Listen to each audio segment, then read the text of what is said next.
So ayan, pumunta po tayo dito sa isa nating beneficiary. Hindi po siya senior, pero ayan, harap din po sa buhay. Kaya binibigyan din po natin ng kaunting tulong. Ayan po si Ate Let at ang kanyang mga anak. Ayan, kumakain po sila. Kain na po! Ayan, may mga ano po sila, oh, may mga Christmas tree. Ayan, Christmas tree.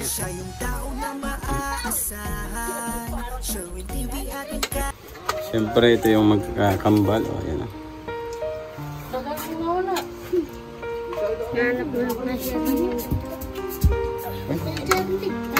Mga anak ko, nakakainan. Si kambal. O. Ayan. Minsan na rin po natin sila naabutan ng ating binibigay na rice and groceries. Yung small charity na ginagawa ni Sherwin TV. Natin niyo po kanilang ulam, makasarap. Ano yan? Talbos ng kamote na sardinas. Sarap yan. At ito merong kalabasa na may sinaw. Yan po yung kanyang mga anak. Ayan.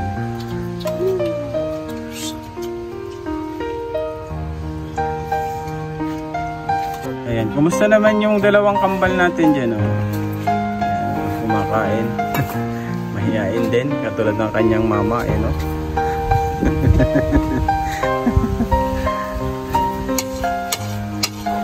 sige lang, kain lang kayo. Yan.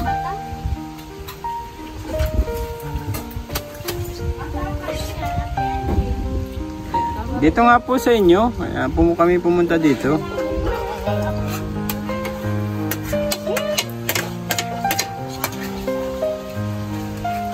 At i-interviewin po sa anak kita.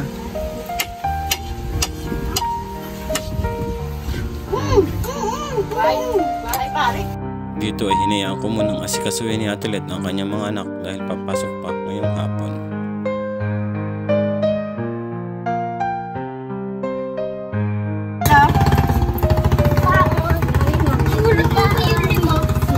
Magkano yung baon ni Axel? Gano'n na yung baon mo, sabi ni Kuya Sherwin. Grabe, 20? Sana all 20. Hindi na baon 20. Kami noon 5 piso lang. Dalawa, wala na yung baon. Alin, yung kuya? Kasi nagbaon na po yan kanina umaga. Grabe. Ate Eileen. Mama. Ano? Nagtutin sa pulo sa lima. Kalukuhan niya. Bibigyan natin ng baon. Halika dito. Tara dito. Halika dito, dali. Bibigyan kita ng baon.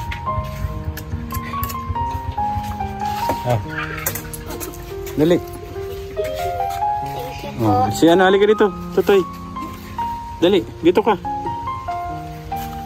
Huwag ka nang mahiya. Ayan. Ayan.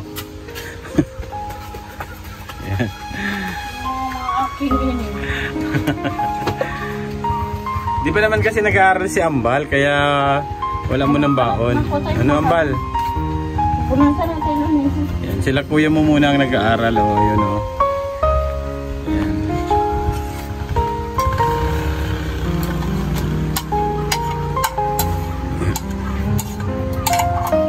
Ayan, busy magkain yung sarap ba?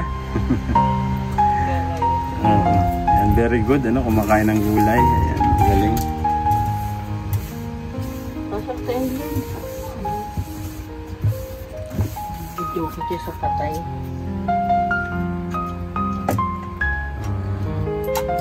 Wala na. Tahimik na tayo dito.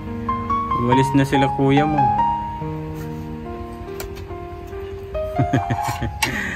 Ayan, sige lang ang kain niya. Wow, ayan. Sarap ba? Ayan, very good. Kumakain ng gulay. Talbos ng kamote. Lahat lang kinakain yan. Sana all, Sana all lahat ng bata kumakain ng gulay.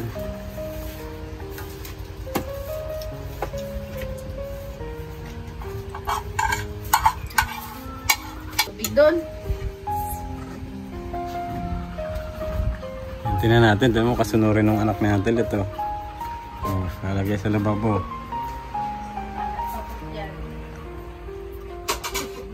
Ayan, oh, si galing naman ni Ambal, grabe, napakasipag. Ayan, very good.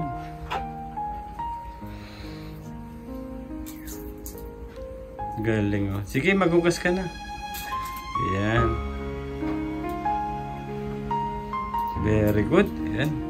Medyo madilim pala dito sa kusina nyo.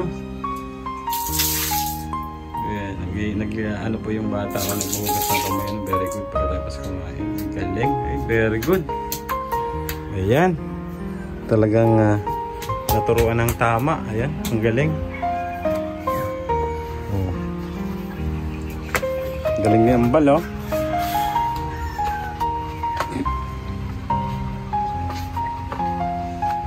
Ayan, magandang araw ulit kay Ate Let. Ayan. Kamusta na Ate Let? Ang ating buhay-buhay. Buti naman po. Ano nakakaraos naman sa araw-araw?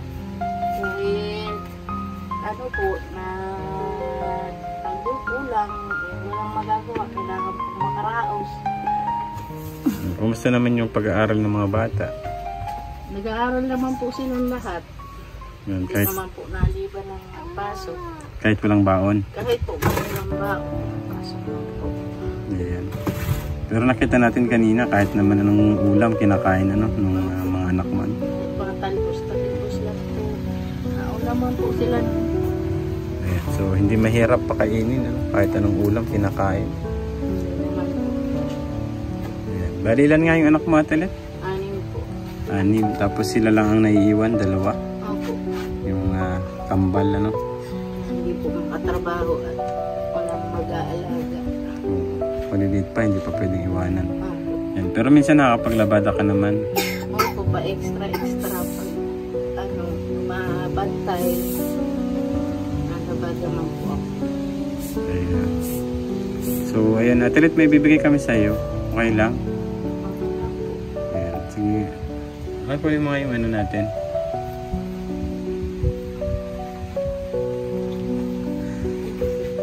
Andun, nakasaksak. Ayan, kukunin lang namin yung ano. Ayan.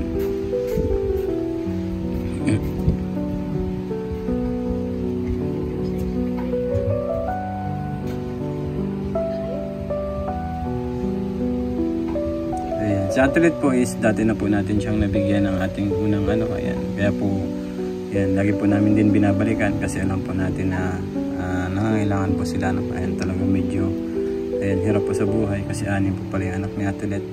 Ayan, tapos ang magkano lang yung kinikita ng kanyang asawa ano, sa pag-construction. Ayan, magkano Ate Let ang ano, 1.5 yung 500 po ang isang araw. tapos Every 3 days po ang sweldo. sa Di 1.5. po. May kaltas pa po. Ayan, so ayan, dati po napunta na rin natin sa Ate Let, inabutan na rin dati natin ang ating small charity ano. Ayan, kaya lang po noon small videos lang, then malit lang na videos yung ano natin. So ayan, Ate Let, ito po yung bibigay namin sa inyo. Salamat Ayan, po. ating pinamimigay na ano, Salamat na po. rice and groceries. Ayan. Ayan. Siyempre ano po yan, ano, sponsor pa rin yan sa atin ni Mrs. Sai. Ayan, ang ating mabait na sponsor from Japan. Ayan, maraming salamat kay Mrs. Sai. Ayan, sa patuloy po na pagbibigay sa atin ng ating pang charity. Ayan, ang ginagawa natin, ano, yung ginagawa ni Sherwin TV na small charity, ano. Ayan, at least kahit po maliit yan, no, nakakatulong po yan sa mga kababayan natin na talagang nagtitiis or hirap sa buhay, ano.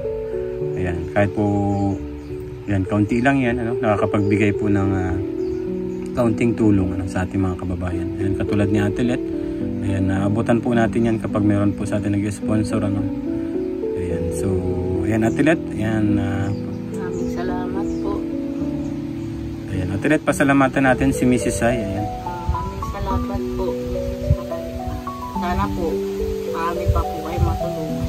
Ayan, thank you so much po. Ayan, siyempre kasama natin ang kanyang kambal, ano, sila lang ang naiiwan dito. Ayan, muli po, thank you so much po kay Mrs. Sai, ano, sa pagbibigay po ng pang groceries, rice and groceries po ni Sherwin TV, and ipapaabot po natin sa ating mga kababayan na talagang medyo hirap sa buhay, ano po, dito po sa aming barangay, ano, hindi lang po seniors, ano yung ating naabutan. Ayan. Ayan. Thank you so much po, and God bless po sa ating lahat.